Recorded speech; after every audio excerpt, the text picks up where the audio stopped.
দৃশ্য অদৃশ্যের অনেক ক্ষতি আছে, এগুলো এখনকার সায়েন্স বিশ্বাস করে না। আর সায়েন্স বিশ্বাস করে না বলে যে আমরা বিশ্বাস করব না এমনটাও নয়, ঠিক আছে? নবী সাল্লাল্লাহু আলাইহি ওয়াসাল্লাম বলেছেন, রাতের বেলা তোমরা বাচ্চাদেরকে সন্ধ্যাবেলা ছেড়ে দিও না, সন্ধ্যাবেলা বাচ্চাদেরকে ছেড়ে দিও না, আগে ভালো করে সন্ধ্যাটা হয়ে যাক, যদি ছাড়তে হয় তারপর ছেড়ো। তারপর রাতের রাত যখন গভীর হবে তখন তোমরা এলোপাথালি ঘোরাফেরা করো না, রাস্তাঘাটে বনে জঙ্গলে ঘোরাফেরা করো না, কারণ এই সময় এমন কিছু মাখলুককে আল্লাহ পাক ছেড়ে দেন যাদেরকে তোমরা দেখো না।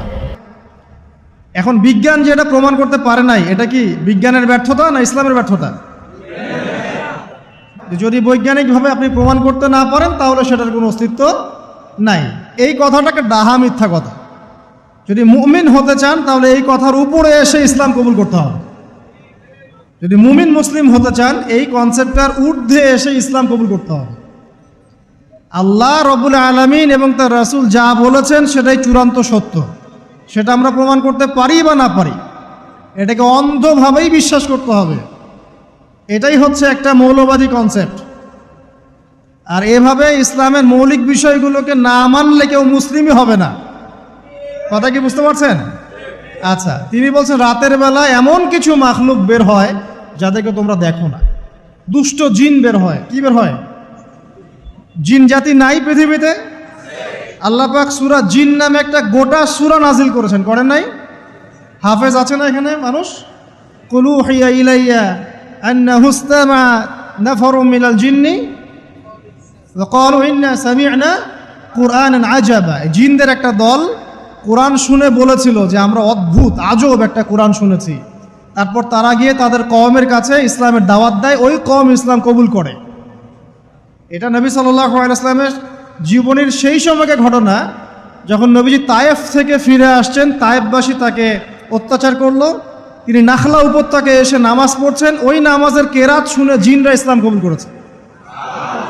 তো সূরা জিনে আল্লাহ পাক এই কথা নাজিল করেছেন। তো আল্লাহ পাক যে বলছেন জিন জাতি আছে, আল্লাহ কি মিথ্যা কথা বলছেন?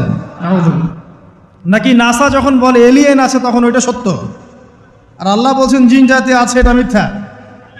তা আমাদেরকে আবার নতুন করে মুসলমান হওয়া লাগবে এখন না? আমাদের কনসেপ্ট চেঞ্জ হয়ে গেছে।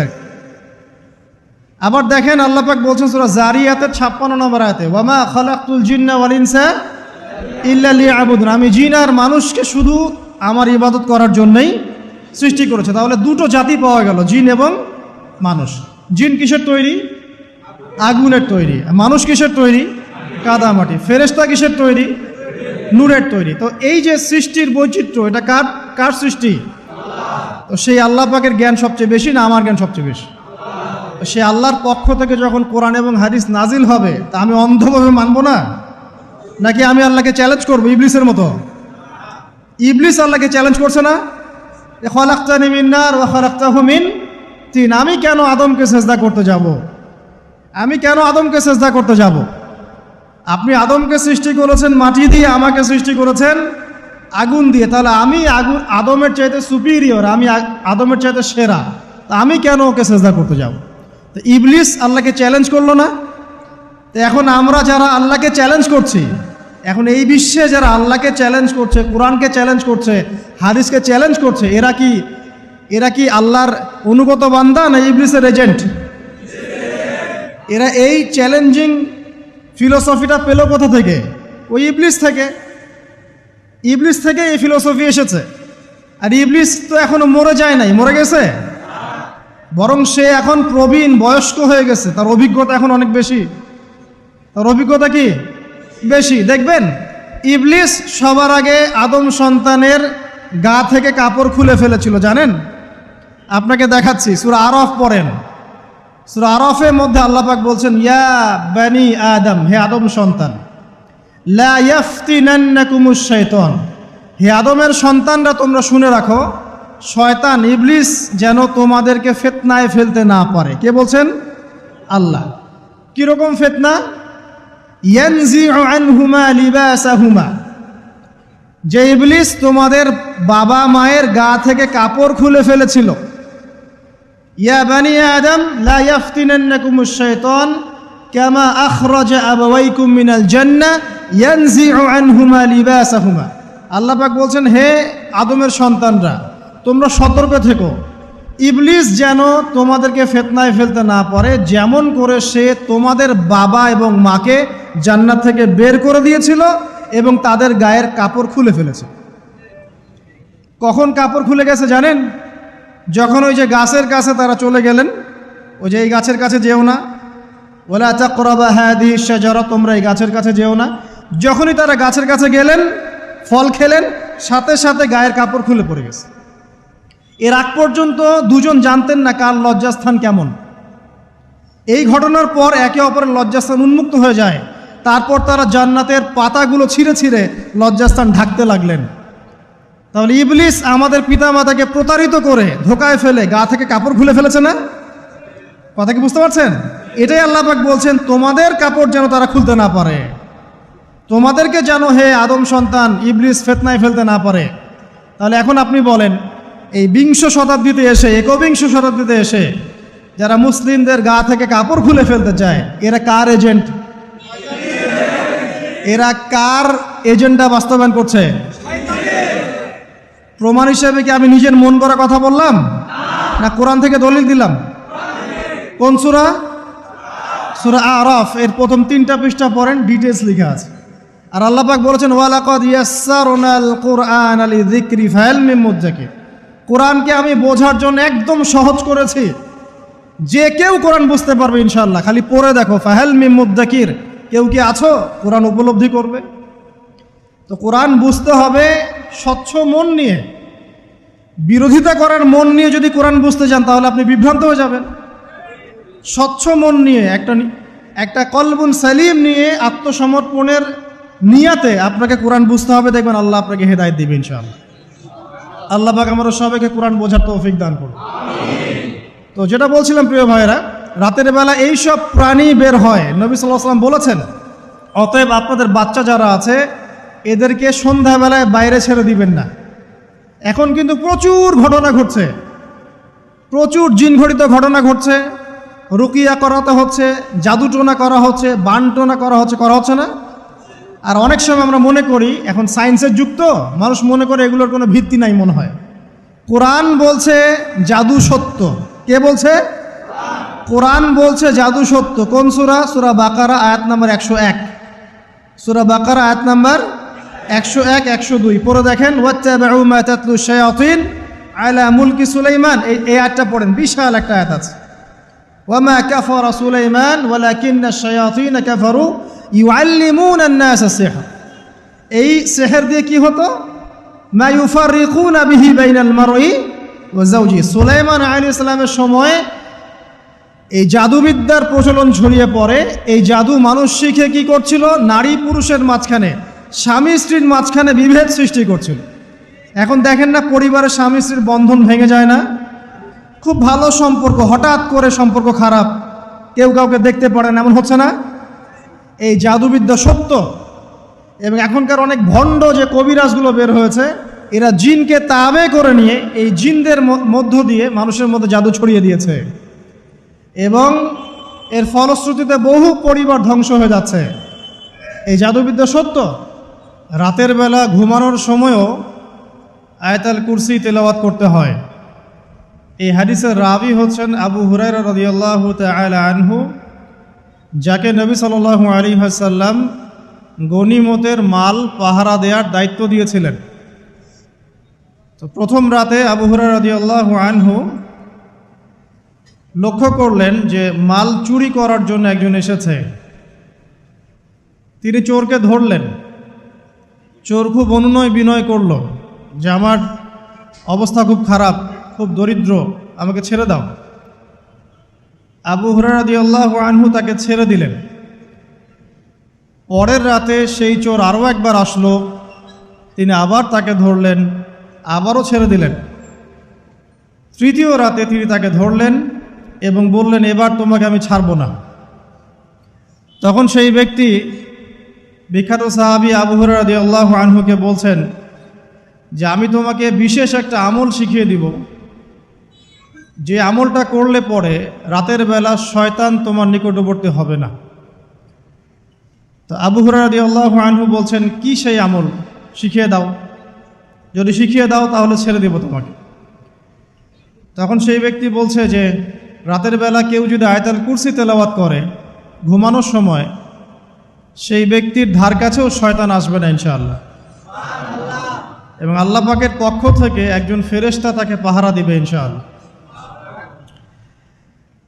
তো রাসূলুল্লাহ সাল্লাল্লাহু আলাইহি ওয়াসাল্লাম পরের দিন ফজরের নামাজে আবু হুরায়রা রাদিয়াল্লাহু আনহুকে দেখে মুচকি মুচকি হাসছেন যে তোমার রাতের সাথীর কি খবর। কারণ ওহীর মাধ্যমে নবী সাল্লাল্লাহু আলাইহি ওয়াসাল্লাম আগেই জেনেছেন কি হয়েছে গত রাতে। এটাই আল্লাহ পাকের ওয়াহী, যেটা কোনো বিজ্ঞান যুক্তি দর্শনের ব্যাখ্যায় আসবে না। আসবে? আসবে না। তো আবু হুরায়রা রাদিয়াল্লাহু আনহু বলছেন যে আমি তো ইয়া রাসূলুল্লাহ তাকে ছেড়ে দিয়েছিলাম, পরে আবার এসেছে, আবার ধরেছি, আবার ছেড়ে দিয়েছি, আবার এসেছে, এবার ছাড়বো না পণ করেছিলাম, কিন্তু এবার সে আমাকে একটা আমল শিখিয়ে দিয়েছিল, তো এই আমল শেখানোর বদৌলতে আমি ওকে ছেড়ে দিয়েছি। কি আমল? রাতের বেলা আয়াতুল কুরসি তেলাওয়াত করলে শয়তান নিকটবর্তী হবে না, এবং রাতের বেলা একজন ফেরেশতা আল্লাহর পক্ষ থেকে ওই ব্যক্তিকে পাহারা দিবে ইনশাআল্লাহ। তো রাসূলুল্লাহ সাল্লাল্লাহু আলাইহি ওয়াসাল্লাম বলছেন এই কথা শুনে যে তোমার কাছে এসেছিল সে হচ্ছে ইবলিস, শয়তান। সে যতগুলো কথা বলে তার বেশিরভাগ কথাই সে মিথ্যা বলে, তবে এই কথাটা সে সত্য বলেছে। তার মানে আয়াতুল কুরসির ফজিলত কে জানিয়ে দিল? তাহলে জ্ঞান যদি সত্য হয়, জ্ঞানটা যদি সত্য হয়, মানে আল্লাহ এবং তার রাসূলের দলিল থাকে সেখানে, তো সেই সত্য জ্ঞানটা নেয়ার ব্যাপারে কোনো প্রতিবন্ধকতা থাকবে? থাকবে না। যে কোনো ব্যক্তি এমন কোনো কথা বলুক যেটা কোরআন এবং সুন্নাহর সাথে মিলে গেছে, এই কথা নিতে কি কোনো আপত্তি আছে? নাই। আর যে কোনো ব্যক্তি যত বড় আলেম হোক আর স্কলার হোক আর বুদ্ধিজীবী হোক না কেন, তার কথা যদি কোরআন সুন্নাহর সাথে না মেলে সেই কথা কি আমরা গ্রহণ করব? এই সহজ কথাটা মেনে নিলে কিন্তু মুসলিমদের মাঝে কোনো ইখতিলাফ থাকে না। তারপরেও হয়তো কিছু মতপার্থক্য থাকবে, সেটা ইসলামের সৌন্দর্য, সেটা ইসলামের সৌন্দর্য। যেমন আপনি ফজরের আগে বেতরের নামাজ পড়ছেন, তাহাজ্জুদের নামাজ পড়ে বেতরের নামাজ পড়ছেন, তারপরে 2 রাকাত সুন্নত পড়ছেন, তারপরে ফরজ পড়ছেন, ঠিক আছে? এই আমলটা নবী সাল্লাল্লাহু আলাইহি ওয়াসাল্লাম কর্তৃক স্বীকৃত এবং সুন্নাহ। এখন কেউ যদি ঘুমানোর আগেই বেতের নামাজ পড়ে ফেলে, ঘুমানোর আগেই সে বেতের নামাজ পড়ে ফেলে, শেষ রাত্রে যদি নফল নামাজ পড়ার সুযোগ হয় পড়লো, পরে সুন্নত পড়ে ফজরের 2 রাকাত ফরজ পড়লো, তার আমল কি বাতিল?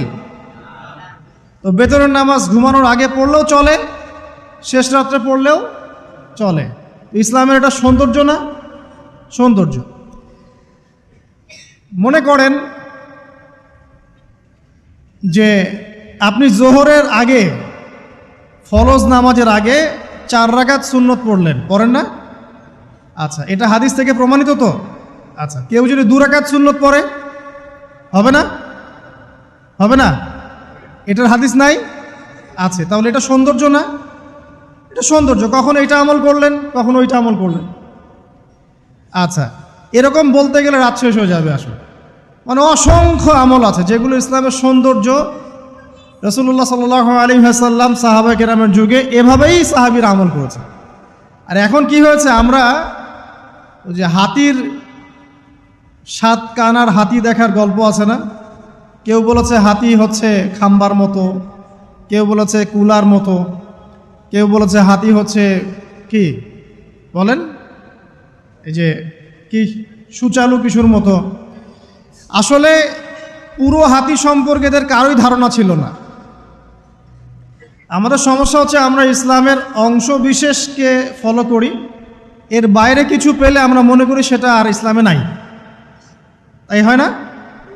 আমি যতটুকু জানি বুঝি এতটুকু আমল করি, এর বাইরে যদি কোনো দলিল থাকেও সেটা মানার ব্যাপারে আমাদের আগ্রহ থাকে না। তখনই কিন্তু ইসলামকে নিয়ে আমরা এই যে দলীয়করণে চলে যাই, আর আস্তে আস্তে মুসলিম উম্মার ঐক্যটা নষ্ট হয় ঐক্য নষ্ট হতে হতে আজকে কি অবস্থাটা তো দেখতেই পাচ্ছেন। তো আগে ওই জায়গাটা শেষ করি। নবী করিম সাল্লাল্লাহু আলাইহি ওয়াসাল্লাম রাতের বেলা এই আমলটা করতেন। কি করতেন? আয়াতুল কুরসি তেলাওয়াত করতেন। আরেকটা গুরুত্বপূর্ণ আমল, সেটা হচ্ছে সূরা বাকারার শেষের 3টা আয়াত তেলাওয়াত করতেন। কয়টা আয়াত? কোন কোন হাদিসে আছে 2টা আয়াত। এই যে 3টা আয়াত কোন হাদিসে, আবার কোন হাদিসে 2টা আয়াত। কেউ যদি 2টা পড়ে তার আমল কি বাতিল হবে? আর যদি কেউ 3টা পড়ে আরও ভালো, উত্তম। ঠিক আছে, তো শেষের 3টা আয়াত হচ্ছে লিল্লাহি মা ফিস সামাওয়াতি, এখান থেকে নিয়ে ফানসুরনা আলাল কওমিল কাফিরিন পর্যন্ত। নবী সাল্লাল্লাহু আলাইহি ওয়াসাল্লাম বলেছেন, রাতের বেলা কেউ যদি এই আমলটুকু করে, শুধু এতটুকুই পড়ে, সূরা বাকারার শেষের 3টা আয়াত বা 2টো আয়াত, সারা রাতের জন্য যথেষ্ট হয়ে যাবে ইনশাআল্লাহ। মানে সারা রাত নফল পড়লে যে নেকি হইতো, আপনার এই আমলটা করলে সে নেকি হয়ে যাবে ইনশাআল্লাহ। এবং আরেকটা ব্যাখ্যা হচ্ছে, সারা রাতের দৃশ্য অদৃশ্যের যে ক্ষতি আছে